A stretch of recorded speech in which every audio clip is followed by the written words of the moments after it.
अगर हमारा धर्म सबसे अच्छा है तो मैं मानता हूँ सभी धर्मों से अच्छा मेरा धर्म है। 70 साल से तो पब्लिक सुधर जाए या तो नेता उसको सुधार दे। और डिवाइड एंड रूल कर रहा है, अंग्रेज भी पहले के 200 साल अब यही कर रहे हैं, पहले गोरे थे अब काले हैं। और रावण वाला कहावत है, एको हम दूतियो ना ही ना भूतो ना भविष्यति। अगर आपकी बुद्धि भगवान ने ऐसी दे रखी है तो भगवान के निपटते जाइए आप। नमस्कार, आप देख रहे हैं सौगंध टीवी और मैं हूं आपके साथ राधिका शर्मा। बात की जाए राहुल गांधी की, राहुल गांधी ने हिंदुत्व पे एक लेख लिखा है।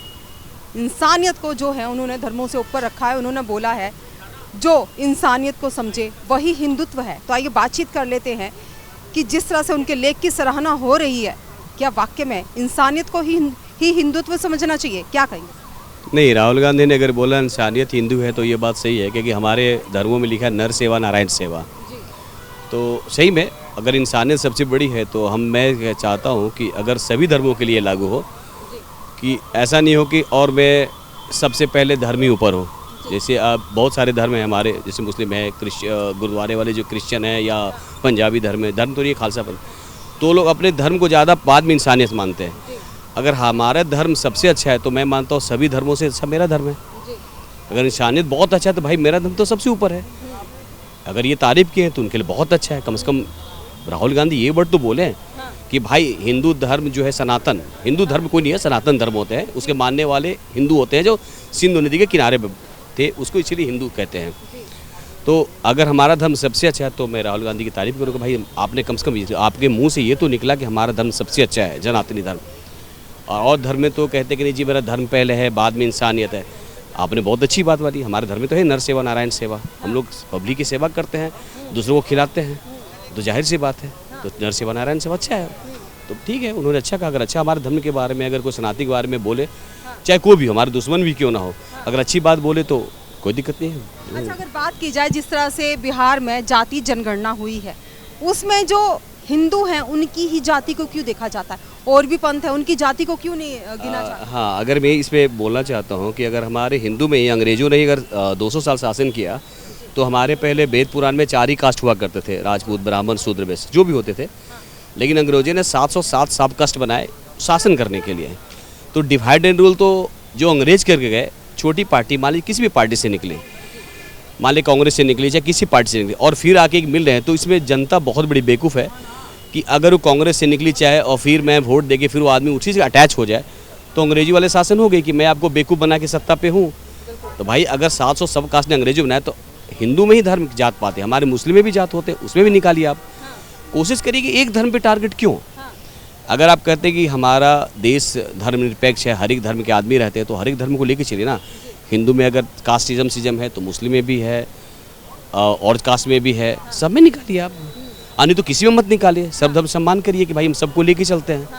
तो आपकी ये मैंने क्या बोलते हैं, ये जो दोहरी नीति है बड़ा गंदा लगता है मुझे कि आप इंटेलेक्चुअल हो, पढ़े लिखे हो, अरे आप 18 साल सीएम रहो, चाहे कितने बार सीएम रहो, आपको अगर सीएम के कुर्सी पे पढ़ा लिखा हो या अनपढ़ हो वो मुझे नहीं पता, लेकिन जब आप कुर्सी पे बैठते हैं और रिस्पॉन्सिबिलिटी पर्सन की तरह आप नहीं ज्ञान देते, कहते कि जी इंडिविजुअल बयान होते हैं। इंडिविजुअल किसी का नहीं होता है, इंडिविजुअल एक कॉमन मैन का होता है इंडिविजुअल बयान। आप किसी पार्टी से रिलेटेड हो तो आप पार्टी का डेडलाइन पे चलो आप। तो मैं कहता हूँ अगर आप एक जाति के हिंदू पे टारगेट करो तो मुसलमान को भी करो, क्रिश्चियन भी करो, कि उसमें भी जाति होती है, उसमें भी दुनिया है, पता नहीं सियासी में बहुत सारे कास्ट होते हैं। हिंदू पे टारगेट क्यों करते हो? क्या वजह है जो सनातन ही हमेशा निशाने पे रहता है? सनातन को ले लो, निशाने पे लग, क्या कहीं ना कहीं देखा जाए तो राजनीति जब आती है या पास में जैसे चुनाव आते हैं उस वक्त ये जो है सनातन पे बहुत तरह की टिप्पणियां की जाती हैं। क्या लगता है ये चुनावों की वजह से होता है? चुनाव की वजह से, और 70 साल देश की आज़ादी हो गई है, तो मैं चाहता हूँ कि 70 साल में या तो पब्लिक सुधर जाए, 70 साल से तो पब्लिक सुधर जाए या तो नेता उसको सुधार दे। दोनों में से ये काम करे। या तो पब्लिक सुधरना नहीं चाहती है, जस राजा तस प्रजा, और राजा भी चाहती है कि मैं जैसा हूँ मेरा प्रजा वैसे ही रहे। तो 70 साल से जनता भी नहीं सुधरना चाह रही है, वो सोचती है भाई मेरे नसीब में यही है, तो भाई ठीक है, राजा बोलता है जब तेरे नसीब में थे तेरे नसीब मैं ही लिख रहा हूँ। तो सीधी सी बात है।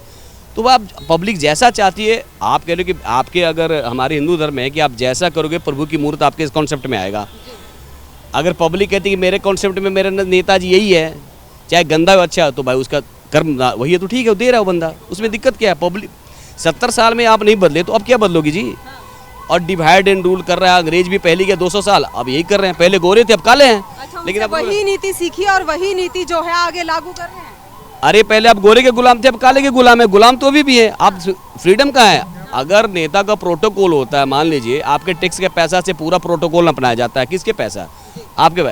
आप टोल प्लाजा में जाओगे तो उसके टैक्स गाड़ी फ्री में निकल जाती है, आपको टोल प्लाजा में पैसे देने पड़ते हैं, और आपके पैसे से ही आप ही पर शासन करे तो समझिए आप कहाँ खड़े और वो कहाँ खड़े हो। खुद समझदार हो जनता भाई, आप समझो कैसे है। और कहते जी अच्छा कोई भी काम, अगर कोई भी आदमी, मैं अपने बच्चे के लिए कमाऊंगा तो मैं अपने बच्चे को पैसे कमा के दूंगा, तो नेता भी कमाएगा तो अपने बच्चे के लिए कमाएगा जी। आपको क्यों सोचेगा? आप अपने पैसा अगर सोशल एक्टिविटी में नहीं डालोगे तो नेता क्यों डालेगा? तो क्या लगता है जो देश की जनता है या जो देश का नागरिक है उसे कहीं ना कहीं जागरूक होने की अभी भी जरूरत है कि उसे जागरूक होना चाहिए? मैडम 70 साल में जागरूक नहीं, अभी भी कहते जागरूक हो जाए यार। अगर आपको नहीं लगता है तो भाई आपकी जैसी जिंदगी है अब जियो, बहुत अच्छा है।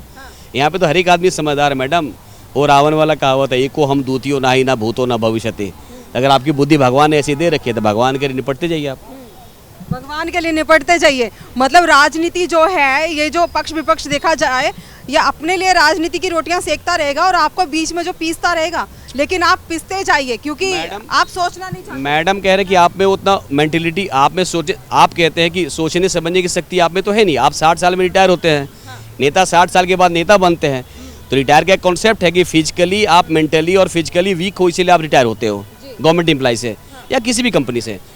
और 60 साल के बाद नेता जब बनता है तो फिजिकली और मेंटली स्ट्रांग होता है तो नेता बनता है, देश चला सकता है। तो आप सोचिए आप कहाँ खड़े हैं मैडम। आप पब्लिक को सोचना पड़ेगा कि आप कहाँ खड़े हैं और कैसे चल रहे हैं। 70 साल हो गया, सुधरना सुधरिए, नहीं तो ऐसे ही चलेगा, चलते रहिए।